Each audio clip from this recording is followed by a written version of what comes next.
বন্দেই পুরুষোত্তম পরম দয়াল পরম প্রেমময় শ্রী শ্রী ঠাকুর অনুকূলচন্দ্র রাতুল চরণে কোটি কোটি প্রণাম। ইষ্ট পরিবারের সকলের চরণেই প্রণাম জানাই। আর আমার ইষ্টপ্রাণ দাদা মমতাময়ী মায়েদের রানন্দিত জয়গুরু, অনেক অনেক ধন্যবাদ আপনাদের পাশে থেকে আমাকে অনুপ্রাণিত করার জন্য। সেই জন্য আমি চেষ্টা করছি আপনাদের সামনে নতুন কিছু পেলে সব শেয়ার করতে। তো এখানে আচার্য সান্নিধ্যে 11 চৈত্র 1431 মঙ্গলবার 25/3/2025 কথা।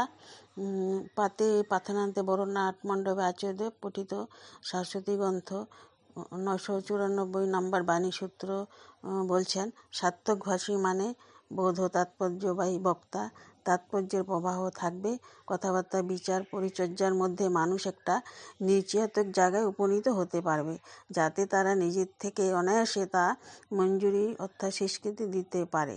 তো আমরা আজ অনাথ নই। ঠাকুর না থাকলেও আমাদের ঠাকুর আচার্য পরম্পরা দিয়ে গেছেন আমাদের গার্জেন। আমাদের কিছু প্রবলেম হলেই আমরা বর্তমান দেওঘরে চলে যাই। প্রথমে পরম পূজ্যপাদ শ্রী শ্রী বদ্দা ছিলেন, তারপরে শ্রী শ্রী দাদা, পরম পূজ্যপাদ শ্রী দাদা, তারপরে এখন পরম পূজ্যপাদ আচার্যদেব আছেন।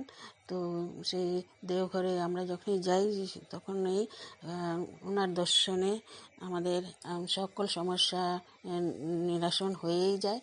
তো এই যে প্রত্যেক দিন বসেন এবং সেই ঠাকুরের বাণীগুলো আলোচনা হয় এবং অন্যদের নিবেদনগুলো আমরা শুনতে পারি। তো এই পড়ছি আমি। এই প্রসঙ্গে আচার্যদেব বোম্বের একটি ভিখারির গল্প করছেন। ভিক্ষা করে গাড়ি বাড়ি জমি জমা করেছে, কয় কোটি টাকার মালিক, অথচ এখনও ভিক্ষা করে। এই ভিখারির গল্প নেটে সার্চ করলে পাওয়া যায়। আমি সার্চ করে করে একটা জায়গায় দেখলাম সে বলেছে, আমি যে ভিক্ষা করি তা আমার জন্য না, আমি মঙ্গলের কার্যে তা ব্যয় করি। এই মঙ্গল কার্যের জন্যই করছে, এটাই ইষ্টবৃত্তি। আর এক ঘটনা বলছেন, বিদেশে নানা জায়গা থেকে কয়েকজন মেডিকেল স্কলার প্রত্যেক বছর একবার কলকাতায় অ্যাসেম্বল হয়ে ইন্ডিয়ার কোনো একটা জায়গায় ঘুরতে যায়।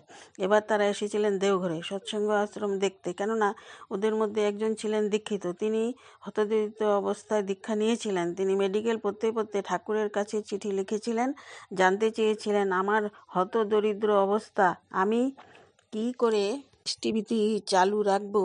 তখন ঠাকুর বলেছিলেন, তুই এক মুঠ চাল তুলে ইষ্টবৃত্তি চালিয়ে যাবি, ওই চালটা রেখেই ইষ্টবৃত্তি করত। এই করে যদি তার উন্নতি হয় তাহলে একজনকে তুই বিপাকে পড়িস, তোর যদি ইষ্টবৃত্তি করার সামর্থ্য না থাকে তাহলে ভিক্ষা করা চাল থেকে যদি দুটো তুলে রাখিস, তাহলে রবীন্দ্রনাথের ওই যে কবিতা ভিখারি একটা দানা তুলে দিয়েছিল সেটাই সোনায় রূপান্তরিত হয়েছিল, তোরও এরকম পরিবর্তন হবে।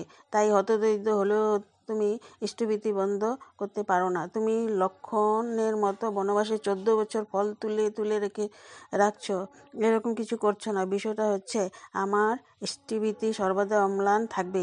আদর্শ বিচ্যুত হলে তার পরিণতি কী হতে পারে সেই প্রসঙ্গে বলেছেন। কালকে আমি শিলংয়ে পুষ্প বাজাজের সাথে কথা বলছি, উনি আজকে চলে যাবেন। বলেছি, আপনাদের মারোয়ারি সমাজে কোথাও এই সব রসুন পেঁয়াজ খাওয়ার চল ছিল না। এখন রসুন পেঁয়াজ ছাড়া কোনো ঘর পাবেন না, সবার বাড়িতে পেঁয়াজ রসুন মাছ মাংস। যত বাঙালি বাড়িতে মাছ মাংস পেঁয়াজ রসুন থাকে তার 3 গুণ থাকে আপনাদের হেসেলে রান্নাঘরে। আপনাদের যে জৈন কালচার সব বিসর্জন দিয়েছেন, কিন্তু আপনি করেননি। আপনাদের শিলংয়ে যে মাইজি আছেন ওনারাও করেননি, জয়প্রকাশ দারা করেননি, রাজেশ খান্ডওয়ালরা, মোহন আগরওয়ালরা কেন করেননি? কারণ সবাই আদর্শে যুক্ত বলে তাদের যেটা অরিজিনাল খাদ্য সেটাই তাদের বাড়িতে কায়েম আছে। আমার বোধ সজাগ রাখবো আমার আদর্শের প্রতি, এটাই হচ্ছে বোধ তাৎপর্যবাহী কথা। আমি সিলেক্ট করে নেব আমার কোনটা দরকার, তা না করে আমি পড়ে যাচ্ছি, কি পড়ছি নিজেই জানি না। আমার খোরাক কোথায় আছে নিজেই জানি না। নিউরোসায়েন্স নিয়ে যখন পড়েছি আমি ওই চ্যাপ্টারটায় মার্ক করি যেখানে বলছে একটা জিনিস তুমি রিপিট করতে থাকবে, তখন তোমার নিউরোপ্যাথ তৈরি হবে, যেটা তোমার সম্ভাবনাকে বাড়াবে।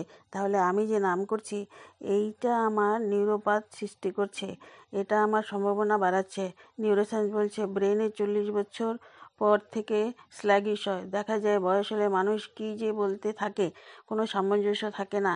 বাবাকে, সিসি দাদাকে অত বছর বয়সও কেউ কোনোদিন বলতে পারবে না যে কোনো অযৌক্তিক অগোছালো কথা বলেছেন। একদম বোধ স্পষ্ট। তিনি একেবারে অচেতন, অসুস্থতার কারণে হঠাৎ বলছেন, দেখ ঠাকুর কী রকম দয়া, বরের মুখে গন্ধ আর বউর নাকে গন্ধ পায় না। বউর স্মেলিং সেন্স চলে গেছে, কোনোভাবেই সেটা নেই।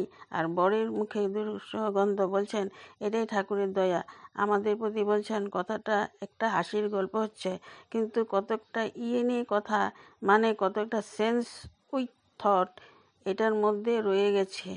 এটাই সুভাষ মুর্শিদা লিখেছিলেন। আমি আপনাদের সাথে শেয়ার করলাম। জয়গুরু, সবাই ভালো থাকেন, সুস্থ থাকেন।